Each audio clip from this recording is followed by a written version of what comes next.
ধুলিয়ান পৌরসভার ভয়াবহ জল দূষণ কাণ্ডে মৃত্যু, অসুস্থ ৮০ থেকে ৯০ জন। মৃত পরিবারের পাশে জেলা পরিষদ সদস্য আনারুল হক বিপ্লব। ধুলিয়ান পৌরসভার ১১ নম্বর ওয়ার্ডে পানীয় জল খেয়ে এক ব্যক্তির মর্মান্তিক মৃত্যুকে কেন্দ্র করে চাঞ্চল্য ছড়িয়েছে গোটা এলাকায়। একই সঙ্গে ভয়াবহ এই জলদূষণ কাণ্ডে ৮০ থেকে ৯০ জন মানুষ অসুস্থ হয়ে অনুপনগর হাসপাতালে ভর্তি রয়েছেন। এই ঘটনার পর এলাকায় তীব্র ক্ষোভ ও আতঙ্কের পরিবেশ তৈরি হয়েছে। এই সংকটময় পরিস্থিতিতে মৃত পরিবারের সঙ্গে সোমবারে দেখা করতে যান মুর্শিদাবাদ জেলা পরিষদের ৪ নম্বর সদস্য আনারুল হক বিপ্লব। তিনি শুধু মৃত পরিবারের পাশে দাঁড়াননি, অনুপনগর হাসপাতালে গিয়ে জল খেয়ে অসুস্থ হয়ে ভর্তি থাকা রোগীদের সঙ্গেও কথা বলেন এবং তাদের শারীরিক অবস্থার খোঁজখবর নেন। পরিস্থিতি পরিদর্শনের পর তীব্র ভাষায় ধুলিয়ান পৌরসভার ব্যর্থতা ও অব্যবস্থার অভিযোগ তোলেন আনারুল হক বিপ্লব। তার অভিযোগ, পানীয় জলের মতো মৌলিক বিষয়েও পৌরসভা সম্পূর্ণ ব্যর্থ। এই ব্যর্থতার ফলেই আজ একজনের প্রাণ গেল, অসুস্থ হয়ে পড়ল প্রায় শতাধিক মানুষ। তিনি আরও দাবি করেন, শামশেরগঞ্জের বিধায়ক আমিরুল ইসলাম মানুষের সমস্যা নিয়ে না ভেবে খেলামেলা নিয়েই ব্যস্ত। সাধারণ মানুষের দুর্দশার দিকে তার কোনো নজরই নেই। পাশাপাশি ধুলিয়ান পৌরসভার চেয়ারম্যান ইনজামুল ইসলামকেও কড়া ভাষায় আক্রমণ করেন জেলা পরিষদের এই সদস্য। আনারুল হক বিপ্লবের অভিযোগ, চুরি আর চরম অব্যবস্থার মাধ্যমে ধুলিয়ান পৌরসভাকে ধ্বংস করে দেওয়া হয়েছে। মানুষের পাশে দাঁড়ানোর ন্যূনতম জ্ঞান বা সদিচ্ছা এদের নেই। আজকের এই জলদূষণ কাণ্ড তারই ফল।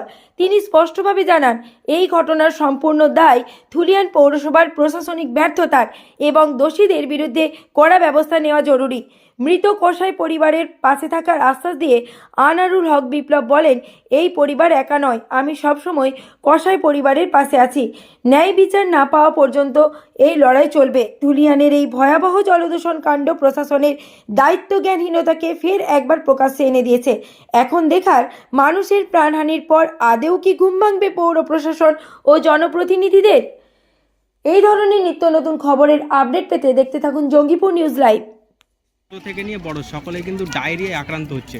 অনেকে বলছেন ট্যাঙ্কির জল খাওয়াতে বা অন্যান্য কারণেও হতে পারে। ডাক্তারবাবুরা বললেন, কি বলবেন? আপনি এলেন, মৃতদের বাড়ি পরিদর্শন করলেন, তাদের সঙ্গে কথা বললেন।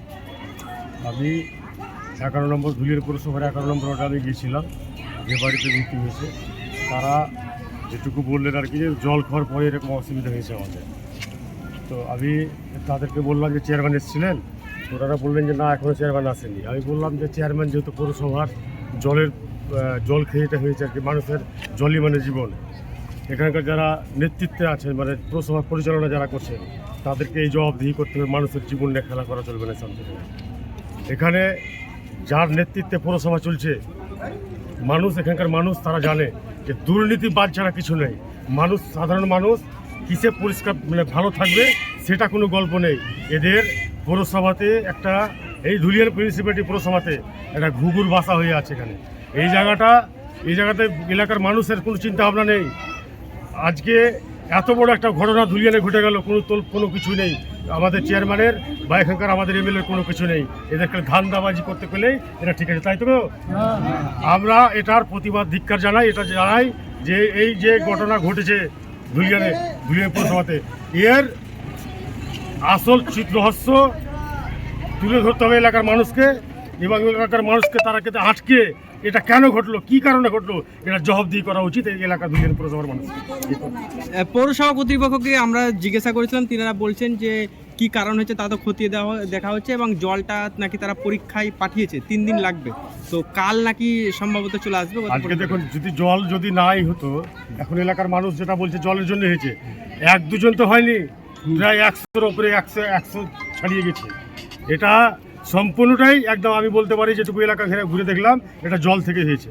আচ্ছা, আপনি যে মৃত পরিবারের সঙ্গে কথা বলেন, তাদেরকে কি বললেন?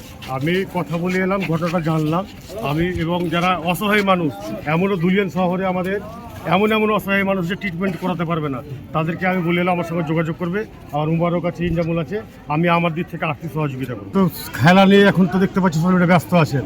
এবার খেলাতে 10 লাখ খরচা হবে, 1 কোটি তুলবে, এই কাজ করবো।